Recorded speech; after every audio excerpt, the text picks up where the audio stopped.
السلام علیکم ورحمۃ اللہ وبرکاتہ۔ رمضان کی تیسری رات مبارک ہو۔ کل ہم نے سورہ الکہف کی پہلی 3 آیات کو دیکھا تھا، آج ہم آگے بڑھتے ہیں۔ اعوذ باللہ من الشیطان الرجیم، بسم اللہ الرحمن الرحیم۔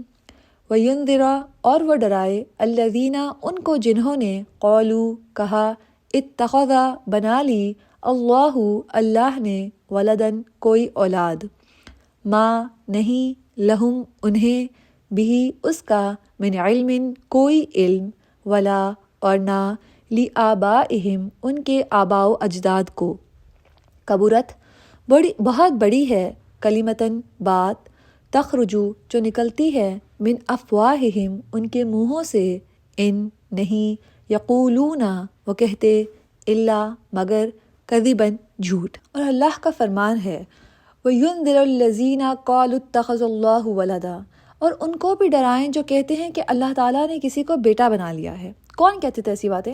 ابن اسحاق کہتے ہیں کہ ان سے مراد مشرکین عرب ہیں، جو یہ کہتے تھے کہ ہم فرشتوں کی عبادت کرتے ہیں جو اللہ تعالیٰ کی بیٹیاں ہیں۔ تو یہاں پر جو اہل مکہ کا باطل عقیدہ بتایا جا رہا ہے کہ وہ لوگ کہتے تھے کہ ملائکہ جو کیا ہیں وہ اللہ تعالیٰ کی بیٹیاں ہیں۔ اسی طرح عیسائی بھی کہتے ہیں، نعوذ باللہ، حضرت عیسیٰ علیہ السلام اللہ تعالیٰ کے بیٹے ہیں۔ یہودیوں کا یہ کہنا ہے کہ نعوذ باللہ حضرت عزیر علیہ السلام اللہ تعالیٰ کے بیٹے ہیں۔ تو اس آیت میں یہ کہا جا رہا ہے کہ جو لوگ اللہ تعالیٰ سے اولاد کو منسوب کرتے ہیں ان کو ڈرائیے۔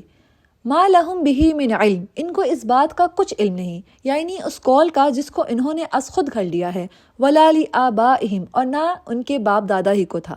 یعنی کہ جو ایسی باتیں کرتے ہیں، جو اللہ سے اولاد کو منسوب کرتے ہیں، ان کے پاس کوئی علم نہیں ہے۔ یہ لوگ بغیر کسی علم کے خود سے ہی باتیں گھڑ رہے ہیں، خود سے ہی جھوٹ گھڑ رہے ہیں، جیسے ان کے آباء و اجداد بھی یہی کام کیا کرتے تھے۔ کبرت کلمتاً تخرج من افواہہم، یہ بڑی خطرناک بات ہے جو ان کے منہوں سے نکلتی ہے۔ کون سی خطرناک بات ہے؟ یہ جو یہ کہتے تھے اللہ تعالیٰ سے اولاد کو منسوب کرتے تھے۔ اسی لیے فرمایا ان یقولون الا کذبا، اور کچھ شک نہیں کہ یہ جو کچھ کہتے ہیں محض جھوٹ ہے۔ یہ ان کی بات کی خرابی اور ان کے افتراء کی قباحت کو بیان کیا گیا ہے کہ سوائے کذب و افتراء کے ان کے پاس اور کوئی دلیل نہیں۔ تو اس آیت میں یہ بتایا جا رہا ہے کہ جو بھی یہ لوگ باتیں کرتے تھے، جو اللہ تعالیٰ سے اولاد کو منسوب کرتے ہیں، ان کے پاس اس کا کوئی علم نہیں ہے سوائے یہ جھوٹ ہے۔ اس آیت میں ایک بہت اہم سبق ملتا ہے کہ آپ خواہ ایک تو اگر ہم جان بوجھ کر اگر کوئی بات جھوٹی پھیلاتے ہیں تو وہ تو جھوٹ ہوگی، لیکن بغیر علم کے اگر کوئی ہم لوگ غلط بات پھیلاتے ہیں تو وہ بھی جھوٹ ہوگی۔ اور اس بات کی دلیل ہمیں کہاں سے معلوم ہوتی ہے؟ ان کیا ما لہم بہ من علم، ان کو اس بات کا کچھ علم نہیں۔ اور آخر میں اللہ تعالیٰ کیا کہہ رہے ہیں؟ ان یقولون الا کذبا، اور یہ جو کچھ کہتے ہیں محض جھوٹ ہے، یعنی کہ بغیر علم کے غلط بات کو پھیلانا بھی جھوٹ ہوتا ہے۔ صحیح؟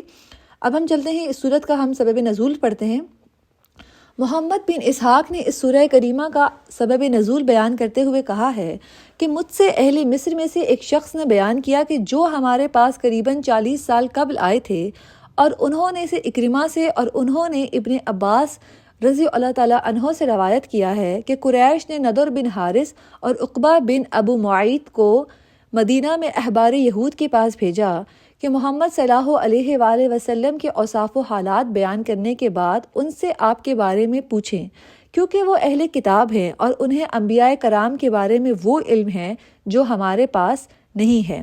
یہ لوگ مکہ سے چل کر مدینہ پہنچے اور انہوں نے رسول صلی اللہ علیہ وآلہ وسلم کے اوصاف، حالات اور آپ کے بعض ارشادات بیان کرنے کے بعد احبار یہود سے کہا کہ تم اہل تورات ہو، اور ہم تمہارے پاس اس لیے آئے ہیں تاکہ ہم یہ معلوم کریں کہ ہمارے اس ساتھی کے بارے میں تمہاری کیا رائے ہے۔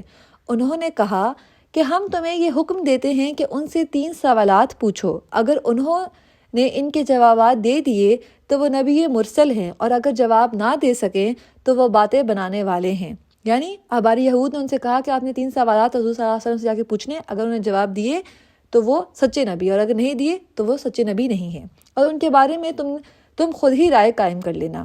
پہلا سوال، ان سے پہلے زمانے کے ان نوجوانوں کے بارے میں پوچھو جو مفقود ہو گئے تھے، ان کا کیا معاملہ تھا، کیونکہ ان کا معاملہ واقعی بہت عجیب تھا۔ دوسرا، ان سے اس سیاح کے بارے میں پوچھو کہ اس کا کیا قصہ ہے جو زمین کے مشرق و مغرب تک پہنچ گیا۔ اور تیسرا، ان سے یہ پوچھو کہ روح کیا ہے، اگر وہ تمہیں ان سوالات کے جوابات دے دیں تو وہ نبی ہیں، تم ان کی اتباع کر لو، اور اگر وہ جواب نہ دے سکیں تو وہ فضول گفتگو کرنے والے ہیں، تم ان کے ساتھ جو چاہے سلوک کرو۔ نضر اور عقبہ واپس قریش کے پاس آئے تو انہوں نے کہا، اے گروہ قریش، ہم تمہارے پاس ایک ایسی بات لے کر آئے ہیں جس سے تمہارے اور محمد صلی اللہ علیہ وآلہ وسلم کے درمیان فیصلہ ہو جائے گا۔ احبار یہود نے ہمیں یہ حکم دیا ہے کہ ہم محمد صلی اللہ علیہ وآلہ وسلم سے یہ سوالات پوچھیں، اور پھر انہوں نے ان سوالات کے بارے میں قریش کو بتایا۔ اس کے بعد یہ سب لوگ رسول اللہ صلی اللہ علیہ وآلہ وسلم کے پاس آئے اور انہوں نے کہا، اے محمد صلی اللہ علیہ وآلہ وسلم، ہمیں ان باتوں کے بارے میں بتاؤ، اور انہوں نے آپ کی خدمت میں وہ سوالات پیش کیے جو یہودی علماء نے انہیں سکھائے تھے۔ رسول اللہ صلی اللہ علیہ وآلہ وسلم نے فرمایا، ان سوالات کے جوابات میں تمہیں کل بتاؤں گا، مگر آپ نے انشاءاللہ نہ کہا۔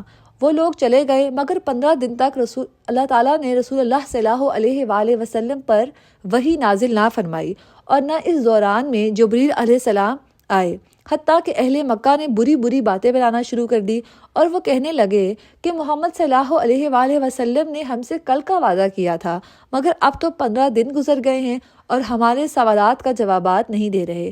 وہی بند ہونے کی وجہ سے رسول اللہ صلی اللہ علیہ وآلہ وسلم بے حد غمزدہ ہوئے، اور اہل مکہ کی باتیں آپ پر بہت گراں گزرتی تھی۔ پھر جبریل علیہ السلام کی طرف سے سورہ الکہف لے کر نازل ہوئے، جس میں قریش کے ایمان نہ لانے کی وجہ سے آپ کو غمزدہ ہونے سے منع کیا گیا۔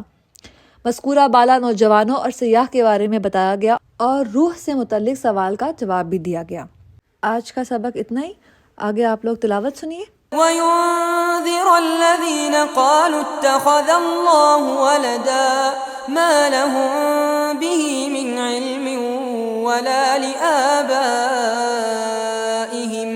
كَبُرَتْ كَلِمَةً تَخْرُجُ مِنْ أَفْوَاهِهِمْ إِنْ يَقُولُونَ إِلَّا كَذِبًا